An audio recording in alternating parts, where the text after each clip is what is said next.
시간 김성호 목사님 나오셔서 말씀 주실 때 큰 은혜 받으시기 바랍니다.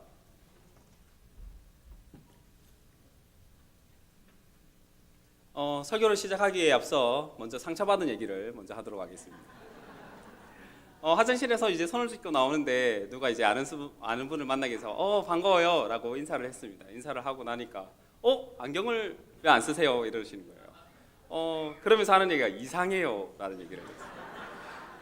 안경을 벗은 지도 꽤 오래됐는데 그래도 거기다가 그래도 괜찮다는 얘기를 지금까지 들었거든요. 그런데 오늘 이상하다는 얘기를 내가 지금 얼굴이 이상하구나 뭐 이런 생각을 가지게 되었습니다. 여러분 그래도 맡겨진 일은 수행해 가야 되는 것이죠.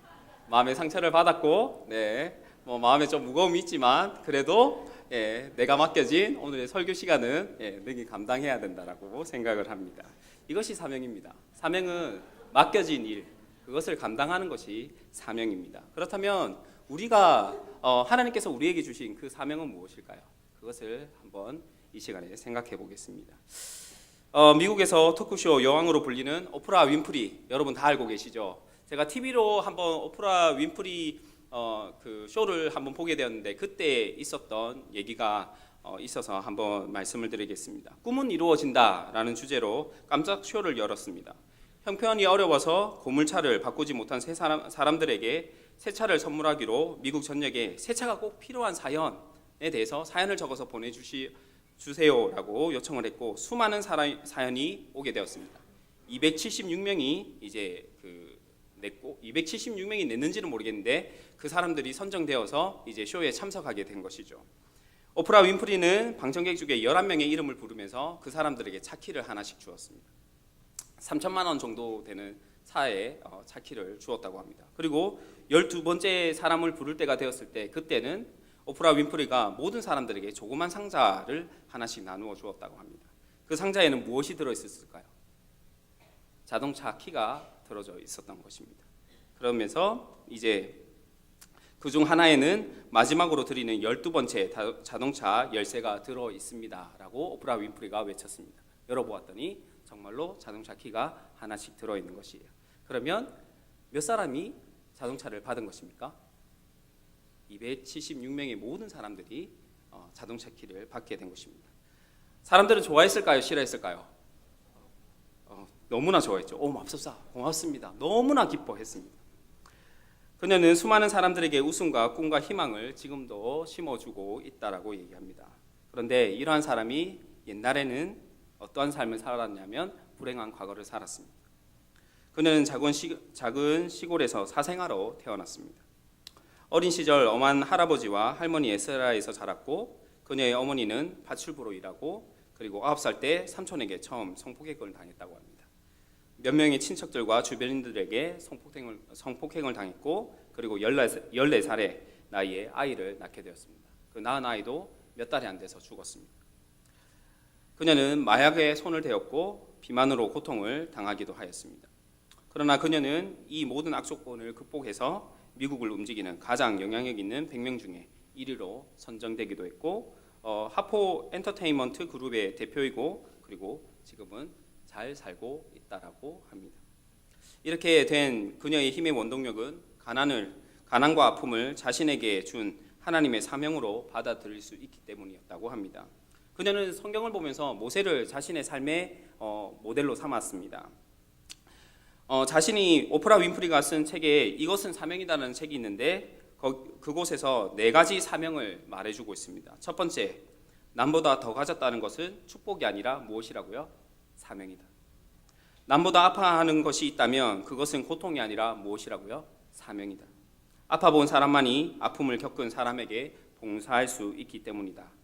남보다 설레는 꿈이 있다면 그것은 망상이 아니라 무엇이라고요? 사명이다. 남보다 부담되는 어떤 것이 있다면 그것은 무엇이라고요? 사명이다.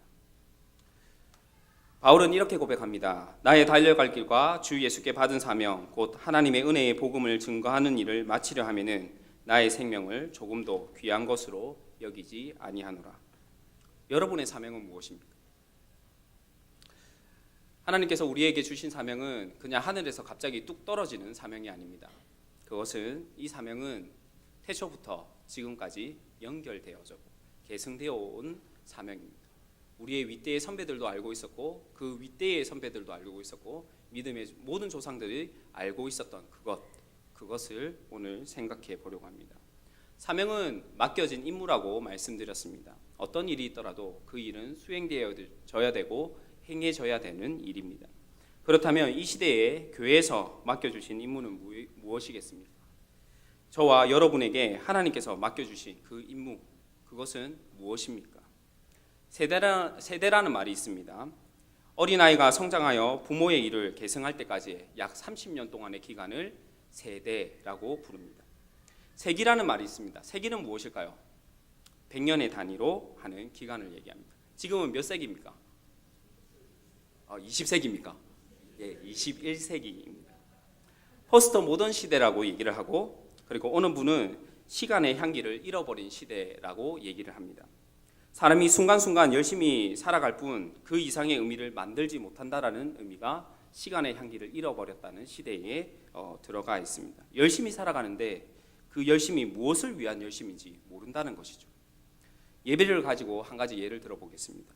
어느 한 사람은 예배를 하나님의 영광을 위한 것이라고 믿었습니다. 그래서 매 순간 예배를 하나님의 영광을 위해서 드렸습니다. 그런데 항상 하나님의 영광을 위해 예배를 드리지 못했습니다.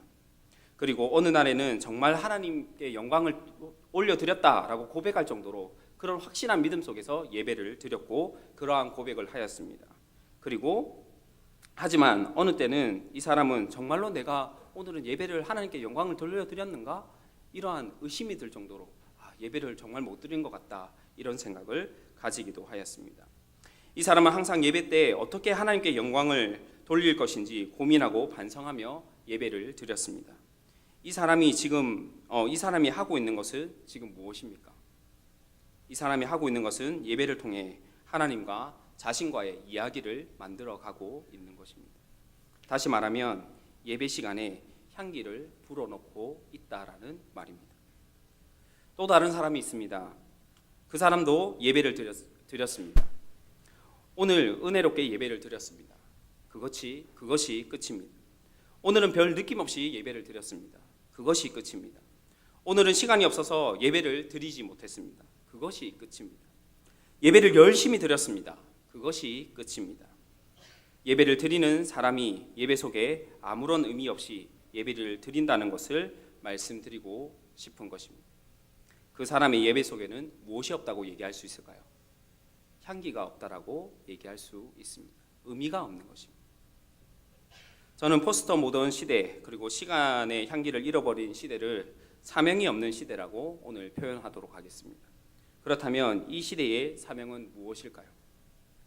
시대라는 말이 있습니다. 이 말은 역사적으로 어떤 표준에 의거해서 일정한 기간을 나누는 것입니다. 기준이 있습니다.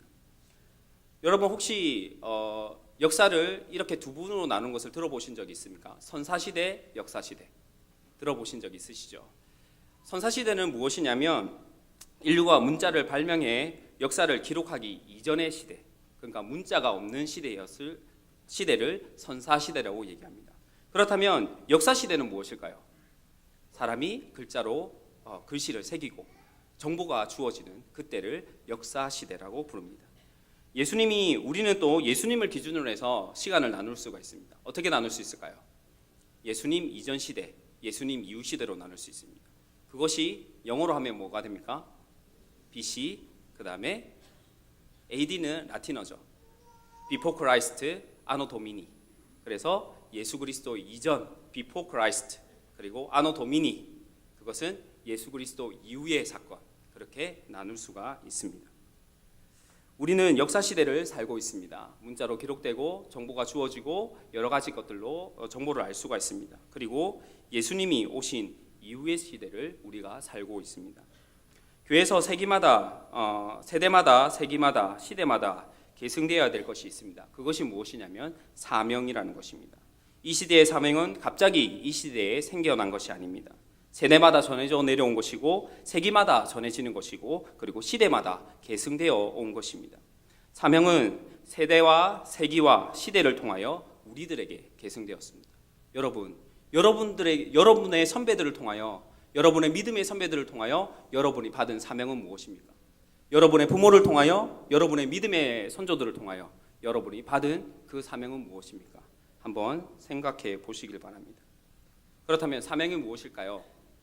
사명은 따라해 보겠습니다. 사명은 예수님을 따르는 것입니다. 사명은 무엇이라고요? 교회의 사명은 무엇입니까? 믿음의 사람의 사명은 무엇입니까? 우리는 예수님을 따르는 것이 우리의 사명입니다. 잊지 않으시길 바랍니다. 여러분이 어느 직장을 가시든지 무엇을 공부하시든지 내가 집에서 밥을 하시든지 청소를 하시든지 그 무엇을 하든지 내가 해야 될 것은 무엇입니까? 예수님을 따르는 것입니다. 그것이 우리 한일교회의, 한국교회, 세계교회의 사명입니다. 이것이 믿는 사람의 사명입니다. 21절 22절 말씀을 함께 읽도록 하겠습니다. 21절 22절입니다. 제자 중에 또 한 사람이 이르되 주여 내가 먼저 가서 내 아버지를 장사하게 허락하옵소서. 예수께서 이르시되 죽은 자들이 그들의 죽은 자들을 장사하게 하고 너는 나를 따르라 하시니라. 여러분은 스승과 제자가 자연스럽습니까? 아니면 주인과 제자가 자연스럽습니까? 보통 선생과 제자, 주인과 종이라고 표현을 합니다. 서기관은 예수님을 선생님이라고 불렀습니다. 제자 중에 한 사람은 예수님을 주님이라고 불렀습니다. 선생님에게 제자는 가르침을 받습니다. 주인에게 종은 무엇을 받습니까? 명령을 받습니다. 예수님의 제자는 예수님의 가르침을 받습니다. 그리고 예수님의 제자는 예수님의 명령을 받습니다. 제자는 누구입니까? 그렇다면 제자는 누구겠습니까? 예수님의 종인 것입니다. 사람들에게는 많은 일들이 있습니다. 하지만 그 누구도 한꺼번에 모든 일을 처리할 수가 없습니다. 그래서 사람들이 세우는 것이 무엇입니까? 우선순위라는 것입니다. 가난을 미덕으로 삼던 어느 수도원에 재정이 바닥이 났습니다. 뾰족한 탑이 무너져 내렸고 창문들이 깨어졌습니다. 깨어져 버린 종마저 다시 살 형편이 못돼서 신부들이 나무로 딱딱 치면서 종이 없으니까 나무를 딱딱 치면서 기도 시간을 알렸습니다. 마침 그 수도원에 고셰라는 이름을 가진 수도사가 있었습니다. 그가 하는 일은 고작 젖소 두 마리를 돌보는 일이었습니다. 가난에 시들린 수도원의 재정 상태를 늘 가슴 아파하던 이 수도사가 수도원장에게 허가를 받아서 젖소 돌보는 일을 중단하고 무엇을 만들기로 했냐면 불로장생수를 만들기로 했습니다. 이 기술은 어렸을 때 자기를 키워준 양부모가 불로장생수의 전문가였다라고 합니다. 여러분 불로장생수를 지금 팔면 사야 되겠습니까? 안 사야 되겠습니까? 네, 사면 안 됩니다. 네, 그때는 그 시대는 팔렸던 모양입니다. 그는 불로장생수를 빚는 데 성공했고 프랑스 전역에 이 불로장생수를 팔게 되었습니다.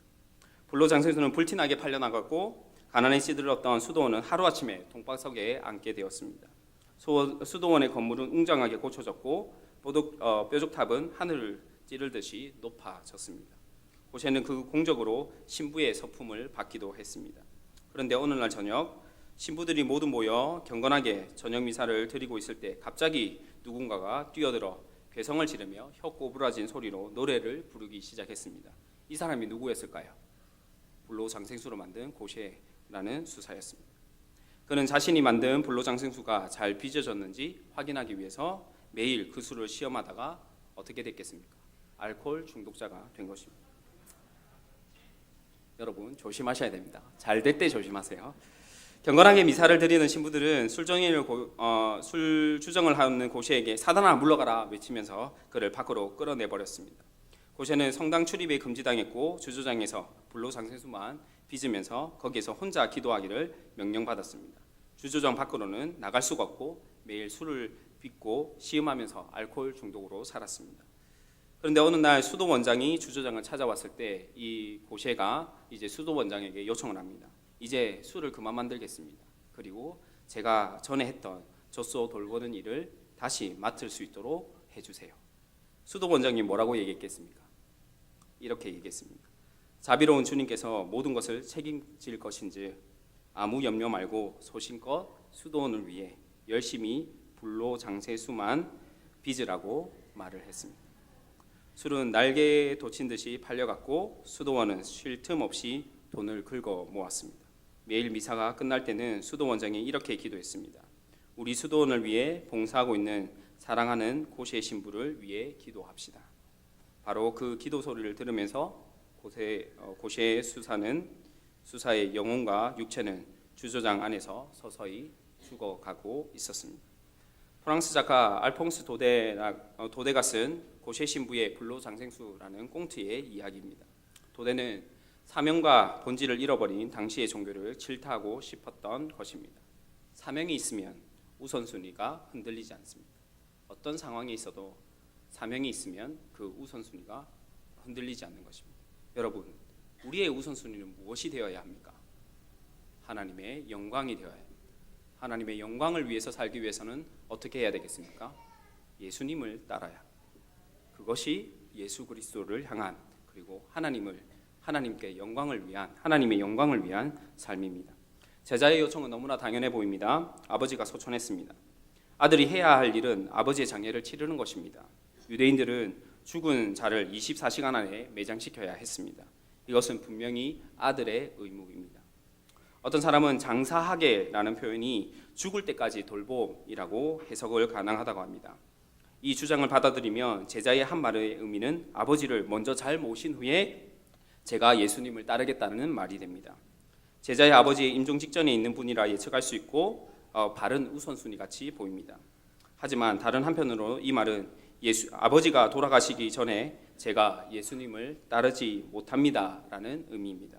아버지의 장례가 예수님을 따르는 것을 지체하게 만들고 있습니다. 예수님을 따르는 것을 지체하게 만드는 것이 우리에게 혹시 있지 않습니까? 우리에게도 이런 의미에서 누구나 공감할 수 있는 핑계가 있지는 않습니까? 제자는 사명을 받은 자입니다. 스승의 명령을 받은 자이고 왕의 명령을 받은 자입니다. 제자는 모든 일보다 예수님의 말씀을 최고의 가치로 두어야 합니다. 왜냐하면 제자는 예수님을 주인으로 모시고 있기 때문입니다. 구약시대의 대제사장과 나시린의 경우에는 부모의 장례에 참여하지 못했습니다. 예수님의 입장에서 볼 때 예수님을 따르는 것만큼 중요한 일은 이 세상에 존재하지 않습니다. 왜 그럴까요? 그것이 22절 말씀에 나타납니다. 제자의 요청에 대한 예수님께서 말씀하십니다. 죽은 자들이 그들의 죽은 자들을 장사하게 하고 너는 나를 따르라. 죽은 자들은 예수님을 믿지 않는 자들입니다. 구약에서는 대제사장과 나시린은 부모의 죽음에 관여할 수 없다고 말씀드렸습니다. 다른 모든 이스라엘 백성들은 장례에 관여하고 정결 예식을 통해 정결하게 되었습니다. 지금 예수님은 제자와 죽은 자들을 구분하고 계신 것입니다. 거룩, 이것이 거룩이라는 단어입니다. 제자는 예수님을 따르는 자들입니까? 제자는 예수님을 따르는 자이고 죽은 자들은 예수님을 따르지 않는 자들입니다. 그렇다면 예수님을 따르는 사람은 장례를 거행하지 말라는 말입니까? 우리는 이렇게 질문합니다. 장례식에 참여하는 것이 잘못된 것입니까? 성도의 아픔이 있을 때 참여하는 것, 그것은 당연한 것입니다. 그런데 왜 예수님은 이렇게 말씀하실까요? 다른 것을 모두 제쳐두더라도 예수님의 말씀을 통해 제자의 부르심에 대한 단호함은 확실하게 알 수가 있습니다. 어떻게 보면 잔인해 보이고 예수님이 파리야 물러가라. 네. 예수님은 정도 없는 사람처럼 보입니다. 예수님을 따르지 않는다는 것도 아니고 예수님의 장례를 치르고 따르겠다고 지금 얘기하고 있습니다. 예수님은 저에게 중요한 일이 있습니다. 예수님, 저는 중요한 일이 있어요. 예수님을 따르는 것을 조금 미루면 안 됩니까? 라고 얘기하고 있습니다. 그런데 예수님은 노라고 대답하십니다. 왜 예수님은 노라고 대답하실까요? 죽은 자들에게 예수님께서 말씀하시고 싶은 중요한 의미가 숨겨져 있기 때문입니다. 죽은 자들은 예수님을 믿지 않는 자들이라고 말씀드렸습니다. 예수님을 믿지 않는 자들이 지금 장례를 치러야 하는 대상은 누구입니까? 제자의 아버지라고 생각할 수 있습니다. 그런데 다른 한편으로는 무엇이라고 생각할 수 있겠습니까? 시체라고 생각할 수가 있습니다. 어린 친구들에게 물어봤습니다. 초등3부 때 이 얘기를 잠시 했거든요. 시체하면 생각나는 것이 무엇이니? 라고 물어봤습니다. 아이들이 무엇이라고 대답했을까요? 죽음이라고 대답을 했습니다. 예수님을 믿지 않는 사람들이 하는 모든 행동의 결과는 무엇이겠습니까? 죽음인 것입니다. 세상을 살아가는 것에는 세상의 방법이 있습니다. 이방인의 삶을 살기 위해서는 무엇을 먹을까 염려합니다. 이방인은 몸을 위하여 무엇을 입을까 염려합니다. 이방인은 생명을 위하여 무엇을 마실까 염려합니다. 이 세상을 살아가기 위해서는 돈이 필요합니다. 세상을 살아가기 위해서는 음식이 필요합니다. 세상을 살아가기 위해서는 물이 필요하고 음식이 필요하고 옷이 필요합니다. 세상을 살기 위해서 돈을 벌었습니다. 세상을 살기 위해서 음식을 먹었습니다. 세상을 살기 위해서 옷을 입었습니다. 돈을 벌고 그 돈으로 음식을 먹고 옷을 입으며 살았습니다. 그리고 죽었습니다. 사람이 떡으로만 살 것이 아니요 하나님의 입으로부터 나오는 모든 말씀으로 살 것이라 주님은 말씀하셨습니다. 사람이 세상에 태어나서 먹지 않으면 죽습니다. 좀 더 잘 살기 위해서 돈을 벌고 그리고 자신의 추위와 더위와 다른 사람들의 시선으로부터 자신을 보호하기 위하여 옷을 입습니다. 그리고 죽습니다. 예수님을 믿지 않는 사람의 삶이란 이런 것입니다. 예수님의 말씀은 영원한 생명과 관련이 있습니다. 사람이 떡만 먹고 살면 살다가 죽습니다. 하지만 사람이 하나님의 말씀을 먹고 살면 어떻게 됩니까? 영원히 삽니다. 그렇다면 이렇게 질문해 볼 수 있습니다. 생명은 어디에 있습니까?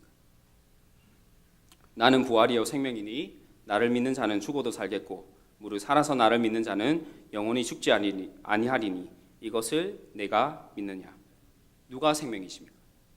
예수님이 생명이십니다. 그래서 예수님은 이렇게 말씀하십니다. 무엇이라고 말씀하십니까? 너는 나를 따르라. 이렇게 말씀하시는 겁니다. 사명은 무엇입니까? 예수님을 따르는 것입니다. 다시 한번 따라해 보겠습니다. 사명은 예수님을 따르는 것입니다. 주 안에서 사랑하는 우리 하늘교회 성도 여러분, 시대마다 계승되어 온 사명은 예수님을 따르는 것입니다. 사명을 수행하는 것이 생명을 따르는 것이라 말씀합니다. 생명의 사명을 잘 수행하시기를 바랍니다. 이 시대를 향한 하나님의 사명을 내게 능력 주시는 자 안에서 해나가시는 저와 여러분이 되기를, 우리 한일교회가 되기를 주님의 이름으로 축복합니다. 잠시 한번 기도하시겠습니다. 하나님 아버지, 우리의 사명은 예수님을 따르는 것입니다. 예수님을 따름으로 하나님께 영광이 되는 삶을 살게 하여 주시옵소서. 감사합니다. 이 모든 말씀 예수 그리스도의 이름으로 기도드립니다. 아멘. 할렐루야. 이 시간 우리 새가족